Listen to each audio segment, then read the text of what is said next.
except for the occasional other human coming by on a bike, even though we're outside, it's actually quite claustrophobic. Because most of your entire field of view is just miles and miles and miles of steel pipe.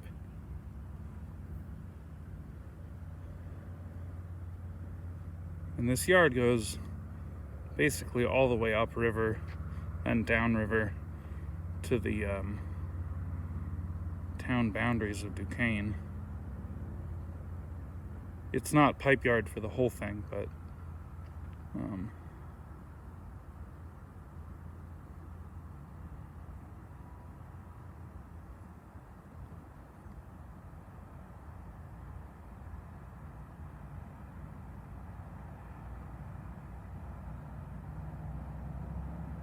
we're not done. Now we're done.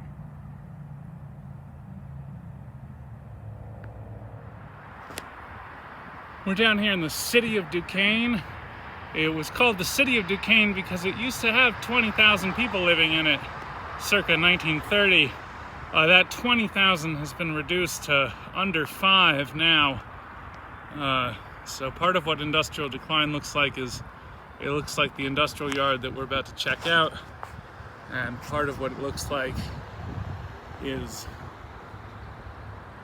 a once prosperous town now massively overbuilt for the very few people who live here.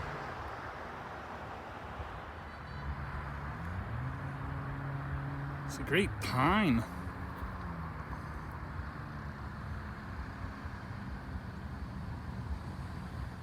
Looks like American Textile Co. here has what is colloquially called a yard goat. These are not street legal, but definitely yard legal trucks for just moving trailers and shipping containers around within the yard of a big industrial concern. He's got quite the turning radius on this little monocab truck here. This is the RIDC Park, Riverfront Industrial Development Corporation. It's where the mills used to be. Almost every town in the Monongahela Valley, which is the valley we're in right now, has a place where the mills used to be. Many of those places were handed over to the Regional Industrial Development Corp, or Investment Development Corporation, something like that. But yeah, all of these big parcels down by the riverfront that used to be these monolithic industrial yards, slowly getting developed into other things. What we have right here is American Textile Corporation. They make pillows. You can see the Walmart.com box there for a 53-foot truck. Indeed, you can find American Textile pillows at your local Walmart if they have the display case that has kind of the human head on a little rotating thing so that it gently rests the head on the pillow and lifts it back up, and rests it on the pillow and lifts it back up to display the, I guess, resilience of the pillow as it comes back up from a person resting their head on it. In any case, that mechanism, the head resting mechanism, was artfully designed by Daedalus Designs up in the city of Pittsburgh for American Textile Co. for their Walmart displays of pillows. We're gonna keep going, see what else is down here by the riverfront. The trail that you're seeing right here is a Rails to Trails. This is a Norfolk Southern line right here, big main line. And then this is a rail to trail conversion that's part of the Three Rivers Heritage Trail system. It actually goes all the way to Pittsburgh to the point. And if you take it south, it'll take you to the District of Columbia, take you all the way to Washington, D.C. There's a Union Railroad siding rail all the way on the river side of the site, way up there. And then as we head further north this way, which is what we're going to do, we're going to walk up that way. There'll be even more cool stuff to explore, and even more various kinds of rail coming together.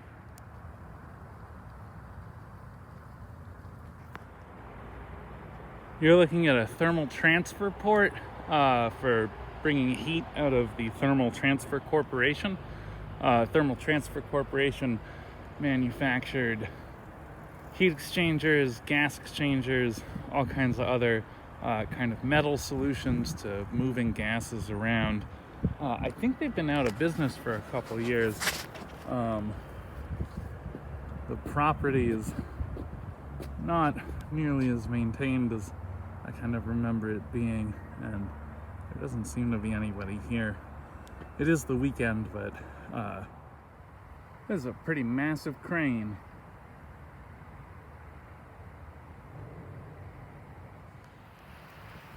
Right now we're looking across the Norfolk Southern tracks right here at the Thompson Run Falls. Thompson Run is the creek that used to drain this whole city and the city next to it, Munhall and Duquesne, and it all flows here to, there's actually like a water treatment station right below there, and then it is piped underneath this whole site and out to the river. So what you're seeing is kind of like the most impressive falls in Thompson Run, and also kind of the end of the run. 837 Duquesne Boulevard is right above it. The sign here lists the historic Braddock Road in the year of 1755, because that is the year that General Braddock, who was an English general, this is pre-Revolutionary War when we were still colonies, was sent here to take Fort Duquesne from the French, to sort of secure Western Pennsylvania against the French and Native Americans who controlled this area. It was Lenape and Seneca settled mostly. They themselves had settled here because they had been pressed from their coasterly homes to settle in this relatively empty territory out here in western PA. It was empty even then, back then, but it had been occupied hundreds of years even before that. But in any case, Braddock came out here to kind of like foil the French.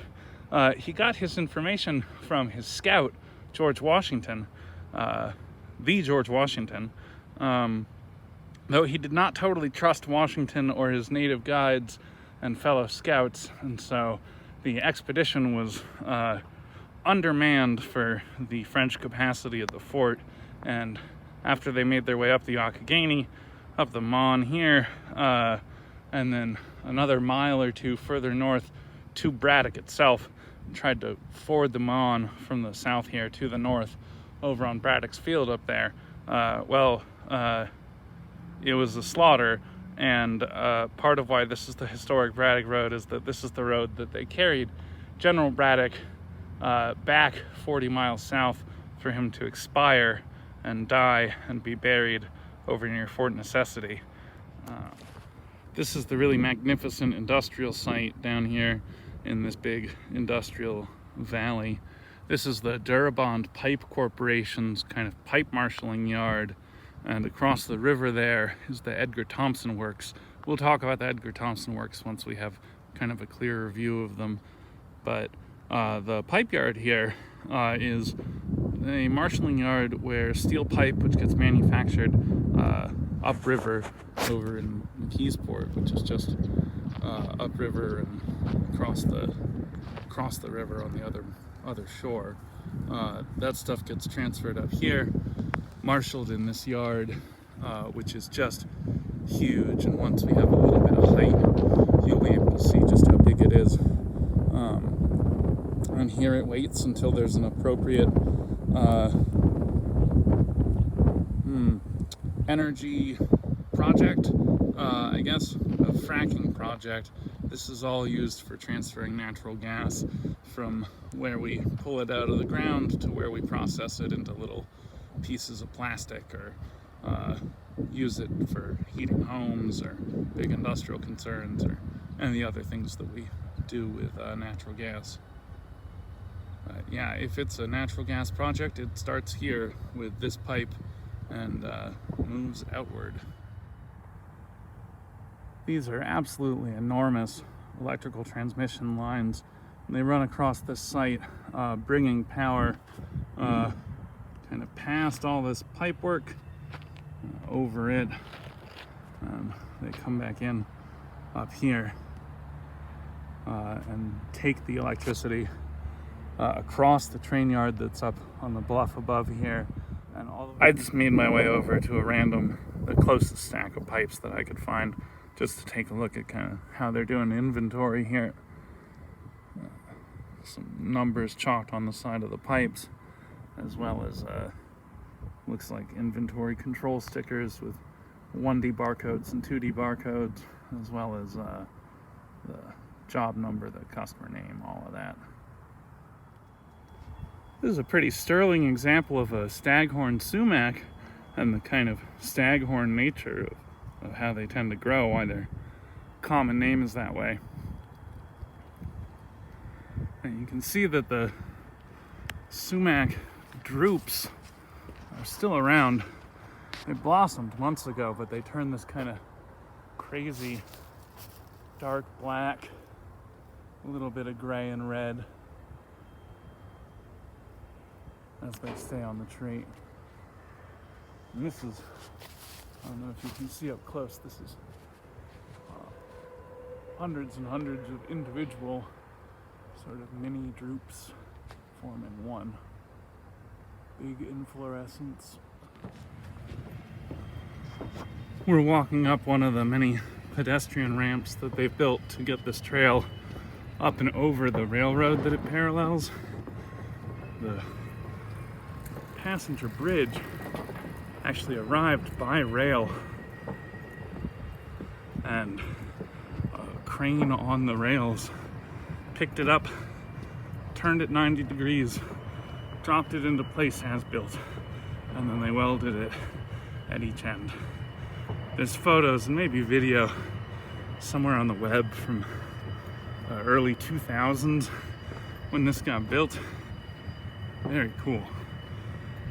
Train squeal is the slow-moving container train, which is coming across the rail bridge across the river and then turning, getting onto, I guess, the Norfolk Southern line here.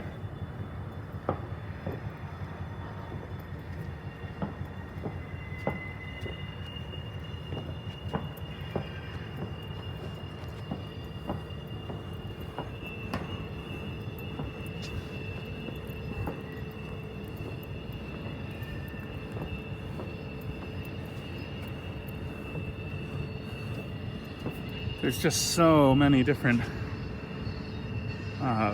rail lines coming through right here. It's totally crazy. The Thompson Works is in the background. And if we just pan to the right here, or to the left, Kennywood's right there. That's all installed gas pipe, if you're wondering what the pipeworks actually looks like when it's installed. And up here is a marshalling yard for the Union Railroad Company.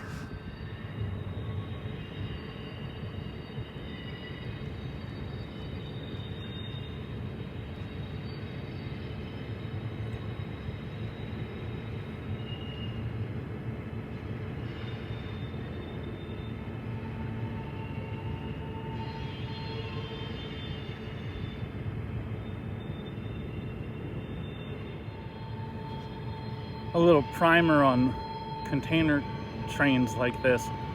The orangish yellow equipment that's at the bottom there, that typically has the TX label, those are what are called well cars. They're called well cars because there's like a well in the base of them, so that those boxes are actually sitting below the level of where the wheels are. They're actually even closer to the tracks than kind of where the axles are. They sit in these wells. And these are what are known as double height or double stacked container cars. Those are all 53-foot containers and going into 53-foot wells and then they're stacked on top of each other. The structural points of the containers are actually 7.5 feet in on each side. They're at the 40-foot mark. The 40 feet is kind of the standard size for shipping containers. Oh, that's the end of the train. I guess we'll kind of follow it as it goes.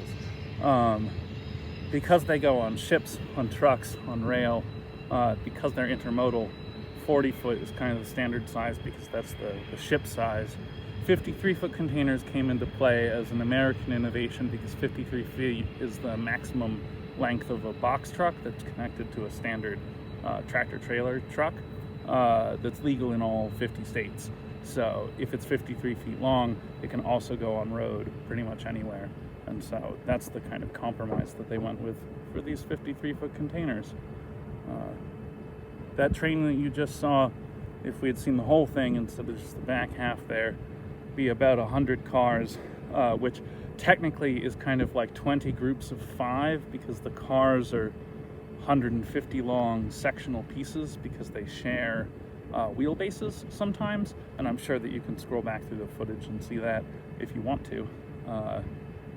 But in any case, it's about $4 million worth of goods floating around on one of these trains any given time you see one, especially if it's one of these big hundreds of cars long, double stacked 53-foot shipping container trains.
We've crossed over the pedestrian bridge that goes over all these rail lines. This is what's known as the Port Perry Bridge. The reason for that, we'll see if we can get kind of a clear view of the hillside there, is because that little valley over there where the junkyard is, that's kind of beyond the big yard light, that's Port Perry, or it was Port Perry. It was a township that was right across the river from Duquesne, and then the railroad company bought it and flattened it, turned it into rail yard, the whole town. No more port, just more rail siding. But the name has stuck around. You can see it mostly for its lumpen outline amidst a relatively straight and rectangular tower. There's an osprey nest up at the top of that yard tower. These yard towers were installed 100 years ago or so in order to provide lighting to work this whole yard at night. There were totally different buildings here. This was all like an actual steel mill instead of just a sort of staging yard for pipe. But this yard has been lit by big electric lights since forever, and now that they're not used anymore, The ospreys have taken up roost in there as a kind of cliffside nesting spot. They're not the only birds of prey that have taken up living in the Monongahela Valley. There's a nesting pair of bald eagles that lives a couple miles downriver over in Hayes Woods. There are peregrine falcons that live over in Oakland in the city, but they predate all along the Monongahela, along Oakland and uptown, the Oakland Riviera, as it were. So cool to see that nature is making an ecosystem just right inside of, on top of, high above, nesting in the upper reaches of this giant yard that we do human stuff. We just watched one train come across this bridge, the container train, and now there's another one that's also crossing the bridge, and it's a little hard to hear, but to our left, downstream, there's a third train on this side of the river waiting for this guy to cross. This is the kind of monolithic cement wall that they really just don't manufacture like this anymore. You know, this is just one giant wall cast in place. You can see that it's covered with efflorescence cement over time. The calcium salts actually come out to the surface of the material, and you end up with this kind of chalky, powdery stuff going on. Some of this is wear and tear from the water coming out of the various weeping holes that they installed when they built it. Some of this is, I guess you'd call it damage from the moss and lichen that grows on here, but a lot of this kind of whiteness on this old cement wall is just the cement itself doing the very last of its kind of chemical drying. Slightly further along this giant retaining wall, and there's actually a nice point right here where the wall hits the bedrock right here.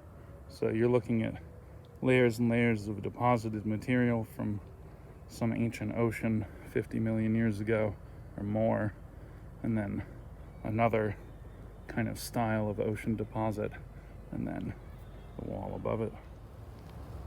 That's that efflorescence. That's chemical salts finally coming out.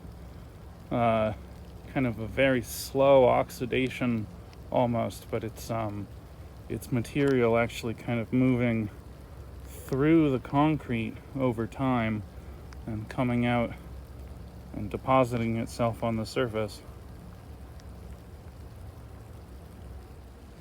There's a fair amount of natural gas that they actually need piped over to the Braddock, the Edgar Thompson Works there. They still kind of have big steel processes that need this much gas. These are probably the biggest pipe hangers you'll see in any kind of built environment. Each one of these masts is 45 feet tall. 6337 still waiting here, but in the background you can see kind of the sprawl of the Edgar Thompson Works. To the far left we have the main shed building, and then there's a whole bunch of heat exchangers and stuff. That's where you can see that white cloud coming out of that chimney.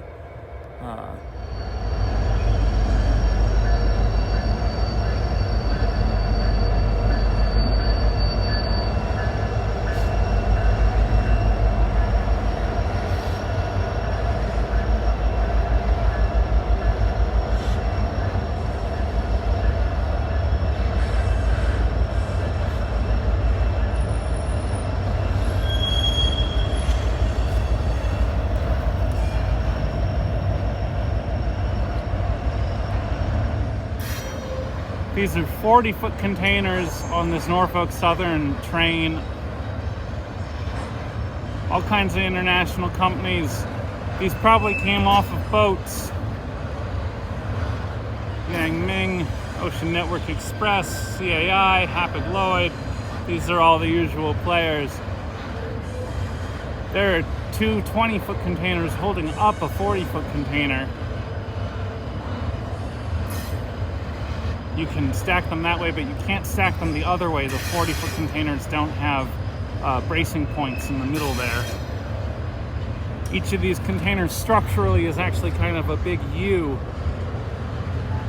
It doesn't, those walls don't support anything. The roof doesn't support itself. Well, the roof supports itself, but not anything else.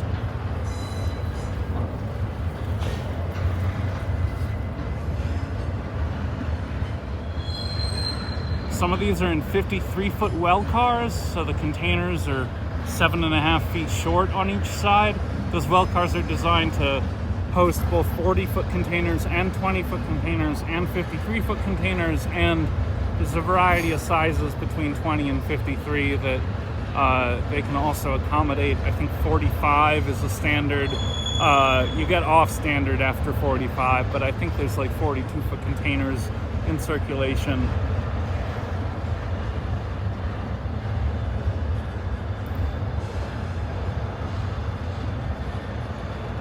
Unfamiliar with some of these companies. I don't think I've ever seen a gold container before.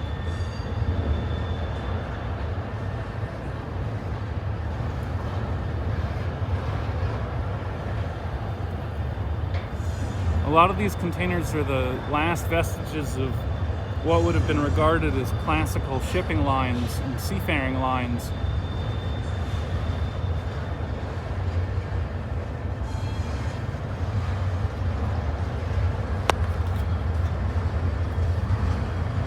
Some of them are nationalized, like Hapag-Lloyd. Some of them are still private industry. Some are, you know, like a weird mix of the two.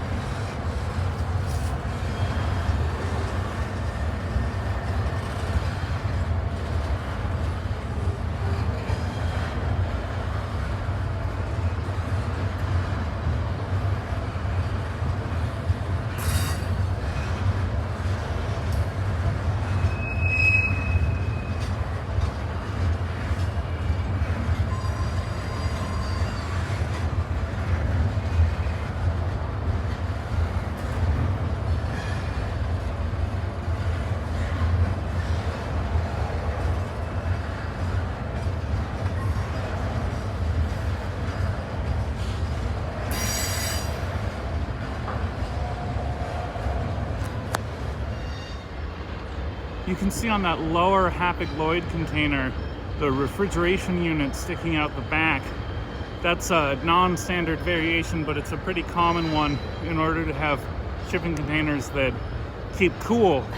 Actually, as the various vaccines for the coronavirus make their way around the globe, they're going to be making their way in exactly those kind of refrigerated shipping containers with extra insulation and with the refrigeration units, you know, given some turbo juice to really crank the cold down, because I guess the vaccine needs some real serious cold temperatures pretty permanently in order to stay effective while in transport. This is a container of a slightly different kind. This is the Steel Valley Trail Council's maintenance container. This is where they store all of the like small motor tools they use to keep the trail here looking nice.